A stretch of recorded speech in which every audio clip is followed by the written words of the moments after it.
안녕하세요. 노희정입니다. 저는 30년 동안 여러분들을 현장에서 만나면서 VMD 그리고 컨설팅 강의를 진행하고 있습니다. 반갑습니다.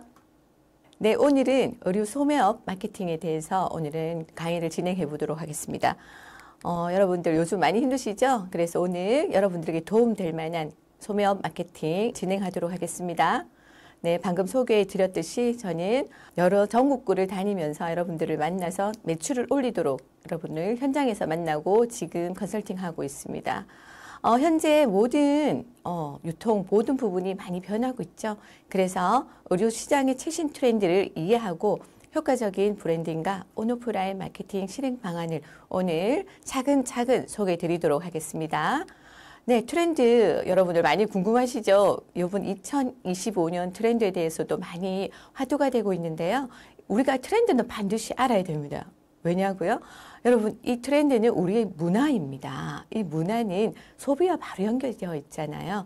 그래서 여러분들께서 지금 사람들이 무엇을 좋아하는지, 그리고 어떤 것에 소비를 하고 있는지, 그런 사회적인, 문화적인 부분을 이해하면서 그 트렌드를 바로 여러분들의 비즈니스와 연결시켜야 된다는 거죠. 그래서 2025년 트렌드 키워드를 보면 옴니버, 다양성이 존재하고 있죠. 그리고 아보화라고 무회력이라고 해서요. 지금까지 우리 소확행이 조금 변질되어 있다. 거창하게 소확행이라고 이야기하지만 어쩌면 작은 사치로 약간 변질되어 있기 때문에 이제는 아주 보통의 하루, 무난한 하루가 가장 좋은 그런 트렌드라고 이야기하고 있습니다. 그래서 우리 2023년도에 공간력이라는 트렌드를 보면요. 여러분들의 업장에서 느끼는 우리 소비자의 감정에 모든 것이 그 공간 안에서 전달되어야 된다고 이야기하고 있습니다. 직원의 외모나 태도까지도 포함이 된다고 하죠. 그래서 여러분들 이 트렌드를 조금 이해하면서 여러분들의 상품을 어떻게 경험하게 할 것인가. 여러분들이 오프라인 매장이 있다면 공간을 어떻게 내가 경험하게 만들어야 될 것인가에 대한 고민을 지금 많이 하셔야 될 때입니다. 그래서 우리가 가장 지금 많이 대두되는 게 취향이라는 겁니다. 그죠? 그래서 우리가 이제 트렌드만 중요하지만 그것만을 따라가기보다는 요즘에 고객들의 여러분들의 취향이 무엇일까에 대한 생각도 이제는 반드시 필요한 시대가 왔다는 것입니다. 요즘 왜 저렇게 저 카페가 유행이지? 왜 저 가게는 저렇게 줄을 많이 쓸까? 하는 생각들 하시죠? 제가 하나만 예를 들어 보여드릴게요. 우리 이미커피라는 곳은요. 우리가 보통 카페에 갔을 때 우리가 커피를 주문하든지 음료를 주문하잖아. 그죠? 근데 여기는 우리가 매달 새로 나온 디저트를 먼저 주문하게 됩니다. 그러면 이 전문가 집단이 디저트와 맞는 것을 페어링해서 저희들에게 내놓는다는 거죠. 그러면 생각지도 못한 새로운 경험을 하게 된다는 거예요. 이런 경험을 통해서 아주 만족스러웠다면 아주 귀한 손님이나 아니면 내가 다음 달에 새로운 경험을 하기 위해서 또다시 찾아간다는 겁니다. 그것이 바로 재구매와 재방문율을 유도할 수가 있겠죠. 그래서 우리는 의류 소매업에 어떤 경험을 우리는 이제 경험하게 해줘야 할 것인가의 부분입니다. 요즘 많은 SNS를 보게 되면 트렌드에 대한 이야기도 많이 하지만 연예인뿐만 아니라 쇼핑몰을 운영하시는 분들이 많은 스타일링을 제안해 주고 있습니다. 그들의 일상을 공유해 주기도 하고요. 스타일링을 직접 보여주면서 이렇게 코디네이션 하라고 제안을 하기도 합니다. 우리 브랜드만의 특별함을 자랑해야지만이 이제는 팬덤이 형성된다는 거죠. 스타일링을 보여주든지 아니면 우리가 데일리 룩에 가깝다면 그것을 제안해 줄 수도 있고요. 아니면 우리가 바캉스에 밀접한 그런 컨셉을 가지고 있다면 그런 느낌의 감성을 여러분들에게 전달해 줄 수 있어야 됩니다.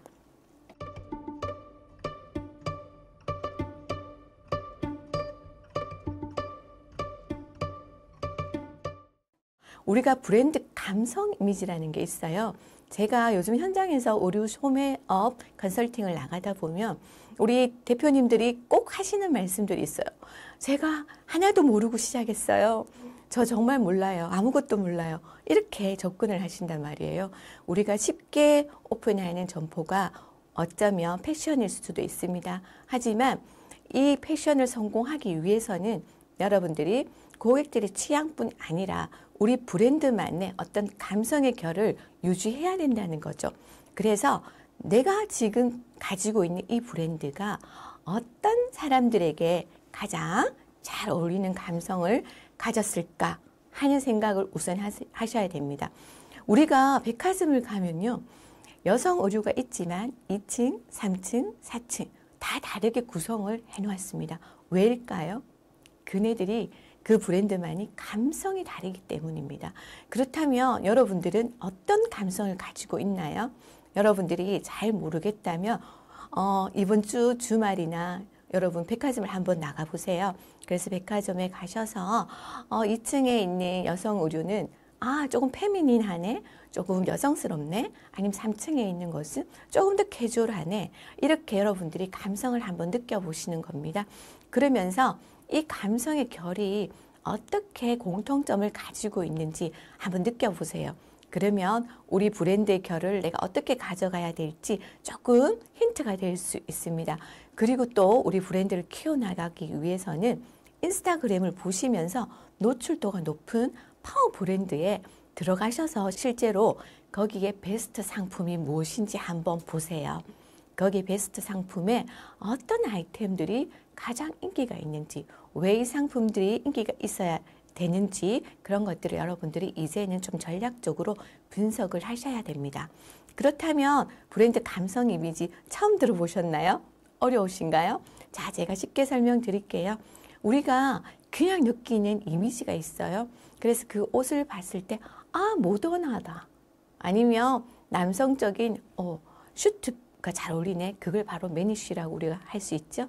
그리고 조금 액티브하다는 느낌은 이미 여러분들이 많이 아시고 계실 겁니다. 그리고 로맨틱하다. 그리고 엘레강스하다. 많이들 들어보셨죠?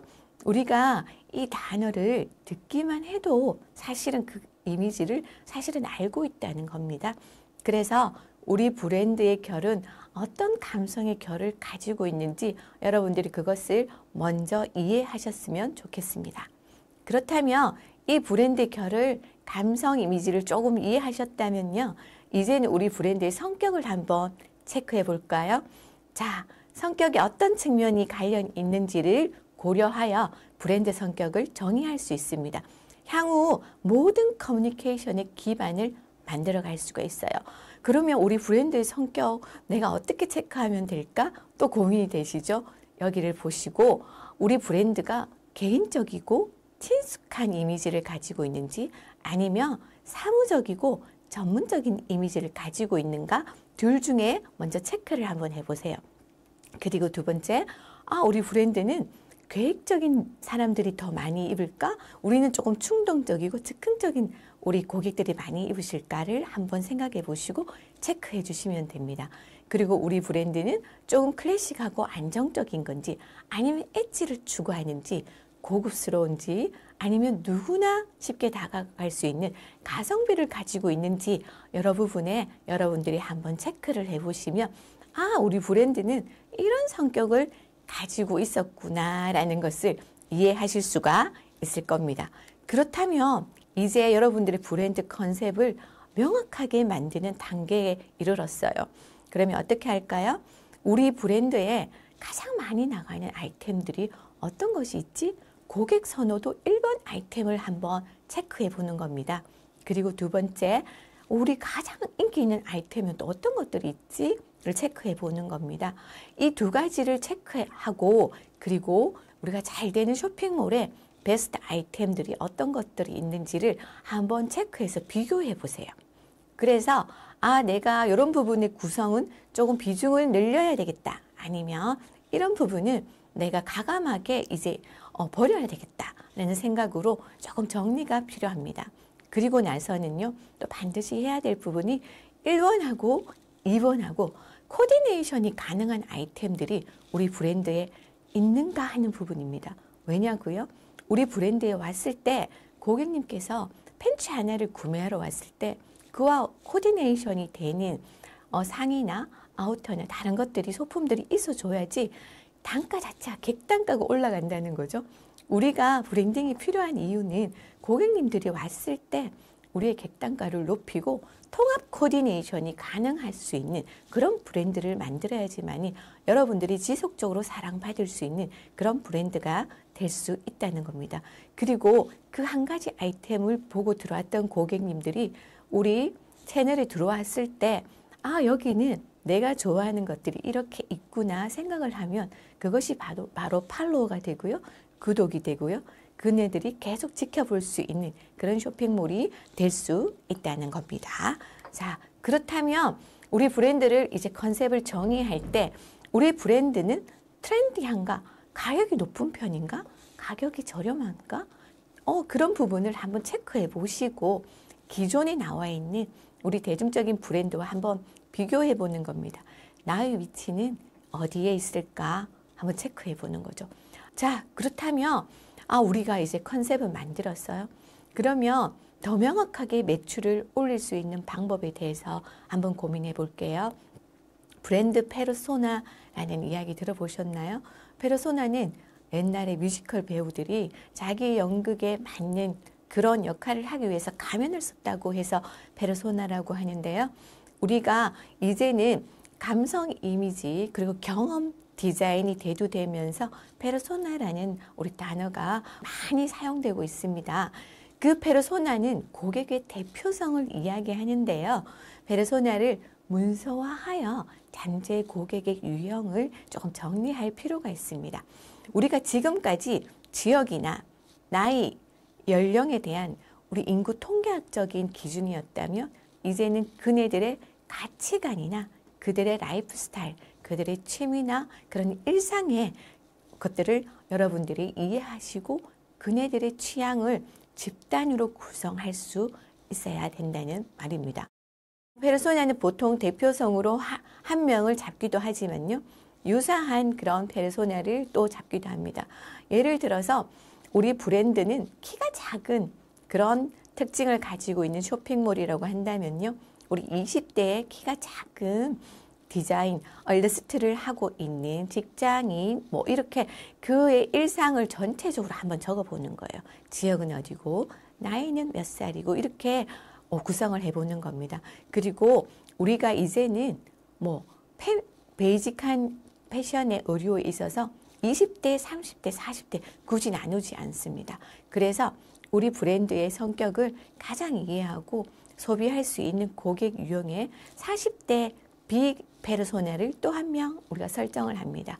그녀는 동안의 얼굴을 가지고 있으며 키가 작지만 아주 패션 스타일이 좋아서 키가 작은 걸 전혀 눈치채기 못하게 하는 스타일링을 아주 잘하는 광고회사에 다니고 있는 그런 직장 여성이다. 이렇게 여러분들께서 임의적으로 여러분 브랜드에 맞는 성격에 맞는 그들의 가치관이나 라이프 스타일에 맞는 그런 고객들의 유형을 페르소나로 한번 정해보는 겁니다. 그래서 이분들이 어떻게 나에게 유입을 시켜야 될 것인지, 그네들이 유입을 했을 때 어떻게 구매를 일으킬 것인지, 그들을 정말 만족도를 높여서 재방문율을 높일 것인지에 대한 고객 여정에 대한 여러분들의 그런 부분들을 철저하게 준비하셔서 잠재 고객들을 끌어들여서 그네들에게 광고를 돌릴 수 있는 방법을 제가 또 나중에 설명을 다시 드리도록 하겠습니다. 컨셉이라는 이야기를 우리가 참 많이 하잖아요. 그죠? 이 컨셉에 대한 공부도 저도 하면서 참 재미있는 이런 스토리를 발견하게 되었는데요. 우리가 컨셉이라는 것을 1967년 비틀즈가 최초의 컨셉 앨범으로 우리가 사용하였다고 합니다. 이것은 우리 비틀즈가 아니라 가공의 밴드를 자기네들 스스로 결성을 해서 20주년 축하하기 위한 공연을 연다는 기본 설정으로요. 그렇게 콘서트 후에 게스트로 유명 인사와 기념 촬영 그리고 그런 설정을 가지고 앨범 디자인 커버까지 우리가 만들었다고 합니다. 그래서 이 판매 방식의 마케팅도 참 재미있는데요. 이 곡들을 하나하나 떼어내지 않고요. 하나의 묶음하는 방식으로 만들어냈다고 합니다. 이것이 어쩌면 우리 컨셉을 이해할 수 있는 하나의 대표 사례라고 할 수 있겠죠. 그래서 이 계기를 통해서 우리가 소리만 파는 뮤지션에서 음악을 중심으로 한 세계관을 파는 우리가 아티스트로 거듭났다고 합니다. 여러분들의 브랜드가 이런 컨셉을 가지고 고객들에게 그 브랜드의 정체성을 명확하게 전달할 수 있는 것이 바로 컨셉이다라고 이해하시면 좋겠습니다. 그러면 브랜드 아이덴티티들이 이런 것들이 하나하나 쌓여서 우리 고객들이 봤을 때 여러분들 브랜드를 하나의 정체성으로 이해할 수 있어야 된다는 거죠. 모든 물리적 디지털 접점에서 브랜드의 목적과 개성을 일관되게 전달할 수 있어야 됩니다. VMD도 마찬가지겠죠. 오프라인 매장이 있는 그런 점주님이라면 우리 브랜드의 성격을 그대로 고객들이 감성을 느낄 수 있도록 오프라인 매장에서 그것들을 적용해 나가야 됩니다.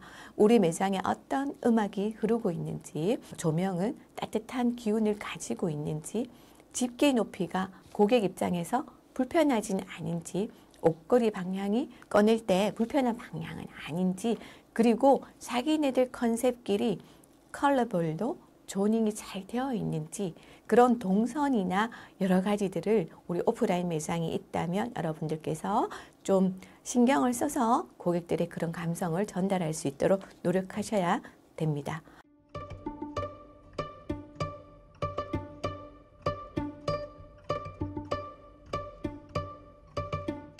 이제 본격적인 마케팅 이야기를 좀 해보도록 하겠습니다. 온라인 SNS 마케팅 다들 하고 계시죠? 근데 하고 계시지만 어려우시죠? 저도 어렵습니다. SNS 사회관계망 서비스의 변화를 통해서 과취관을 소통한다 하죠. 가벼운 취향을 이제 소통하는 시대다 말씀드릴 수 있습니다. 자, 네트워크를 활용한 작은 틈인 니치 마켓을 공략해야 됩니다. 우리가 대기업을 이길 수는 없습니다. 그죠? 그래서 여러분들만의 뾰족한 브랜딩을 통해서 여러분들 SNS 마케팅을 해야 된다는 겁니다. 지금 아래 보시면 인스타그램을 비롯해서 네이버, 그리고 여러 가지 그런 우리가 쓸 수 있는 플랫폼들이 많이 있죠. 그래서 여러분들께서 이제 매출을 높이기 위해서 우리 브랜드를 알리기 위해서 여러 플랫폼들을 사실은 사용하고 계시는데요. 제가 요즘 컨설팅 가서 우리 의류 플랫폼에 입점시키기 위해서 뭐 지그재그나 에이블리에 올릴 수 있도록 스튜디오 가서 촬영하는 법도 가르쳐 드리고요. 그렇게 본인들이 셀프 촬영하는 방법도 가르쳐 드리고요. 상품을 어떻게 올려야 되는지, 상품 소개를 어떻게 해야 되는지 많이 알려드리고 있습니다. 하지만 이 플랫폼은 비슷한 상품이 한눈에 비교되기 때문에 성장 가능성 동력이 조금 낮다고 저는 봅니다. 그래서 부업 정도나 브랜드 유입을 이미 잘하고 있는 쇼핑몰에 브랜드 유입이 목적이라면 괜찮겠지만 장기적인 성장을 원한다면 자체 브랜드에 훨씬 더 집중하시는 것이 맞지 않을까 하는 생각이 듭니다. 우리 브랜드 온라인 마케팅이 얼마나 파워풀한지 여기 한번 보시면 온양석산이라는 이분이 정말 재밌는데요. 돌 공장에 돌을 저렇게 항상 저렇게 홍보하는 그런 소통을 하고 있습니다. 근데요, 이게 특별한 게 아니고 이분이 정말 일반스럽지만 너무 열심히 하는 그 진정성의 사람들은 정말 반응을 보이기 시작하죠. 그래서 정말 팔로우 수가 정말 급격하게 느는 것을 제가 눈으로 확인했습니다. 그리고 비틀즈 뱅크라고요. 저기는 이제 꽃가게예요, 꽃가게. 근데 챌린저를 정말 재밌게 했어요. 고객님들이 오시면 같이 춤을 추는 겁니다. 댄스를 추는 거죠. 이것이 재밌어서 개인들이 찾아가서 그렇게 챌린지에 참여를 한다는 거예요. 그래서 이것들이 너무 재밌기 때문에 사람들이 정말 재밌어서 반응을 해서 정말 파워풀한 그런 브랜드가 되었습니다. 자, 그리고 제가 여러분들에게 힘을 드리기 위해서 더 봐줘. 자, 여기 쇼핑몰을 사례로 하나 가지고 왔는데요. 이분이 작년 5월 달에 저와 만났을 때만 하더라도 인스타그램을 전혀 할 줄 몰라서 시작하는 단계였어요.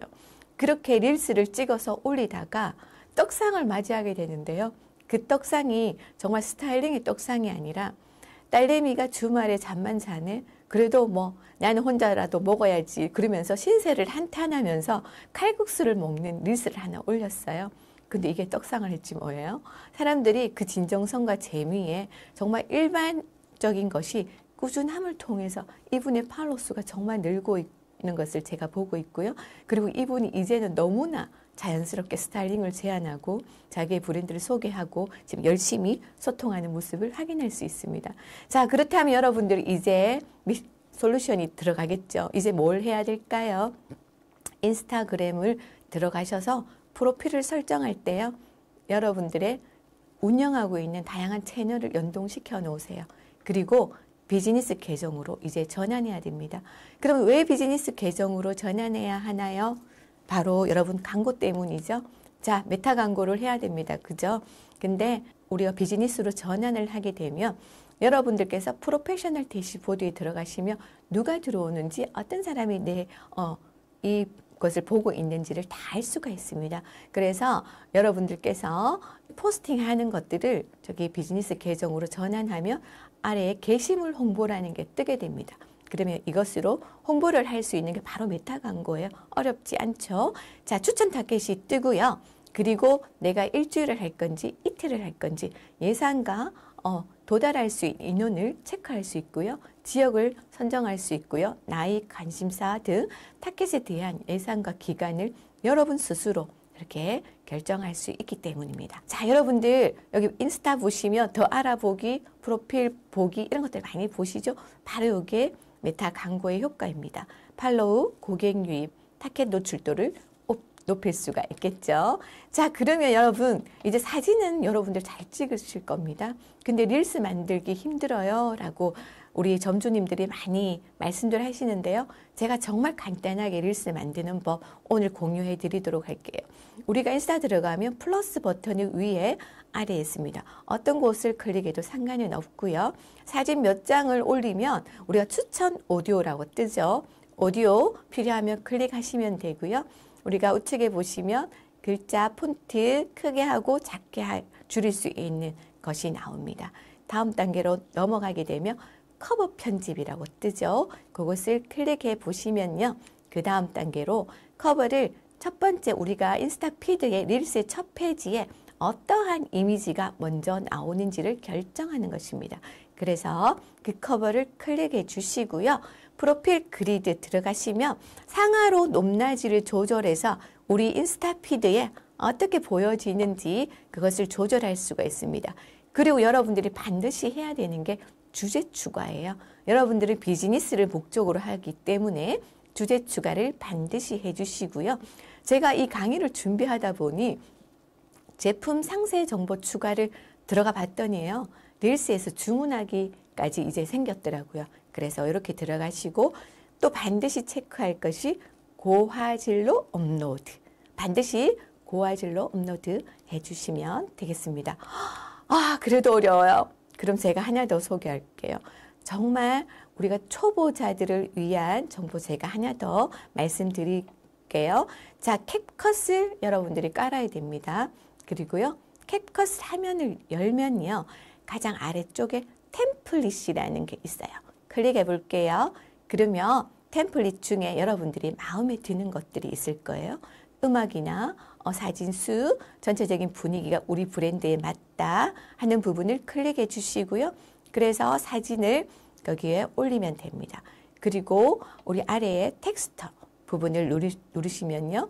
여러분들이 홍보하고 싶은 문구를 직접 우리가 입력할 수 있도록 그 화면이 뜨죠. 그렇게 해서 제일 위에 부분을 저장을 하게 되면요. 내 갤러리에 저장이 됩니다. 이것을 바로 인스타에 올려도 되고요. 이것을 다양하게 활용을 하시면 좋을 것 같습니다. 지금 보이시죠?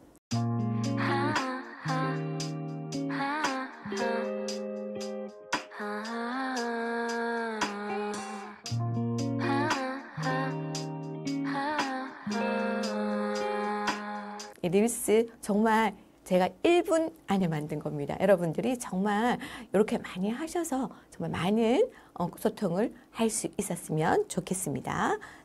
어떤 글을 내가 쓸지 모르겠어요. 그런 분들이 많으실 거예요. 그래서 우리가 일상에 가장 많이 쓰고 있는 카톡 안에 들어가 보시면 위에 친구 돋보기 클릭해 보시면요. 여러분들 아숙업이라고 한번 쳐보세요.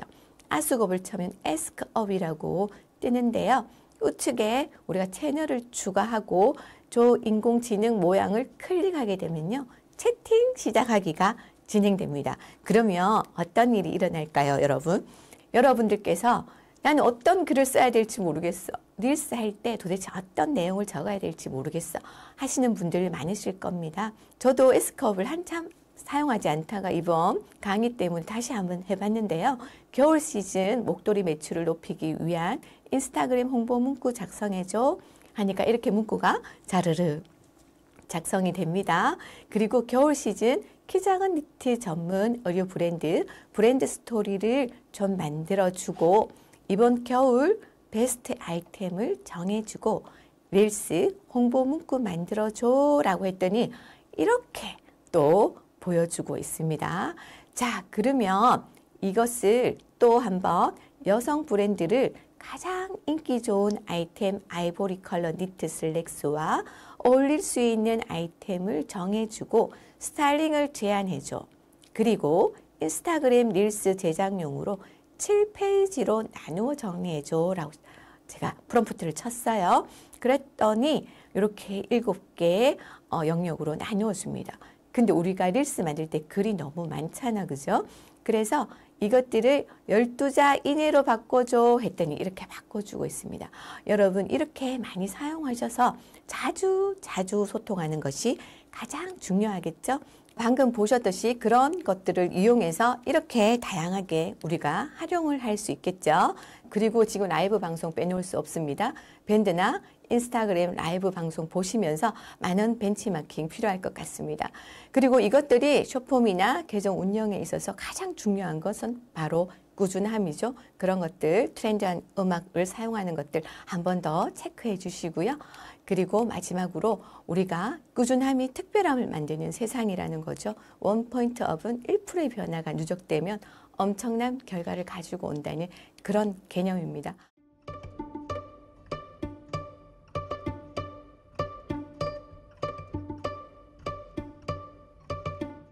마지막으로 우리 질의응답 한번 체크해 볼게요. 요즘 연예인뿐만 아니라 비주얼도 좋고 감각이 뛰어난 분들도 많아서 자괴감 들어요. 저도 잘할 수 있을까요? 그럼요, 잘하실 수 있습니다.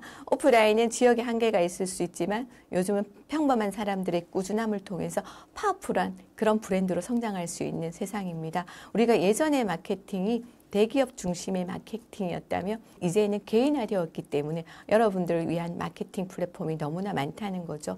그런 것들을 이용하여서요. 여러분들의 진정성과 여러분들의 브랜드 특성을 정말 제대로 전달하여서요. 모든 사람들이 여러분 브랜드를 정말 유입시킬 수 있게 꾸준함으로 다가간다면 가능할 것 같습니다. 우리 마케팅, 브랜딩 뒤에 ing가 붙어 있죠. 현재 진행형이라는 겁니다. 내가 이거 안 되면 그만둘 거야 하는 생각하지 마시고요. 떡상하는 그날까지 정말 열심히 하셨으면 좋겠습니다. 자, 오늘 여러 가지 의류 마케팅에 대한 부분 이야기했었는데요. 정말 중요한 것은 여러분들의 트렌드를 읽고 그리고 그 브랜드에 맞게 여러분들의 성격을 이해하고 고객 여정을 이해한 다음 그런 것들을 통해서 다양한 툴들을 쉽게 사용해서 여러분들의 정말 노출도를 높여서 여러 브랜드가 성장할 수 있는 그런 계기를 마련했으면 좋겠습니다. 오늘 여러 가지 말씀 많이 드렸는데요. 이것들을 정말 활용해서 여러분들 것으로 만드셔서 정말 성장하는 브랜드 만드시길 기원드립니다. 오늘 강의 진행했던 노유정입니다. 네, 건강하시고요. 정말 대박 나시길 바랍니다. 감사합니다.